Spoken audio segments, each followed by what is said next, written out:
সন্ধেবেলা বন্ধুরা, তবুও রান্নাঘর থেকে তো আর আমাদের মেয়েদের বিরতি নেই।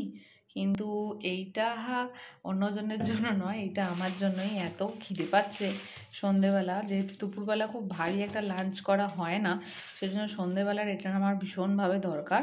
জানি এটা অতটা হেলদি নয়, কিন্তু তবুও আমি এটা খাই আর কি। আর সন্ধ্যের আরও দুটো জিনিস নিয়ে এখন ঘরের দিকে যাব। এই যে দুধ দিয়ে বিস্কুটটা খেয়ে নাও। আর এখানে দেখো বন্ধুরা, আমি বিছানার চাদরের উপর এইটা পেতে রেখেছি, কারণ বাচ্চাদের ঘর তো এত নোংরা করে, সেটা কাচতে একদম হালত খারাপ হয়ে যায়। আমার মুড়ি মাখা রেডি। আর একটা জিনিসও দেখাই, দেখো এই যে, এটা কিন্তু খুব কাজে, ঝপাঝপ পড়বে। আরও একটা জিনিস দেখাই, এই যে জল। পড়তে বসলেই প্রচণ্ড টয়লেট পায় আর প্রচণ্ড জল তেষ্টা পায়, সেই জন্য এক বোতল জল নিয়েই পড়তে বসাই। না হলেই অজুহাত যে মা আমি জল খেতে যাব, মা আমি টয়লেট যাব, আর মা আমি জল খাবো। তো সেই জন্য এইসব নিয়ে টিয়ে বসা হয় পড়তে। আমার সন্ধেও দিয়ে নিলাম।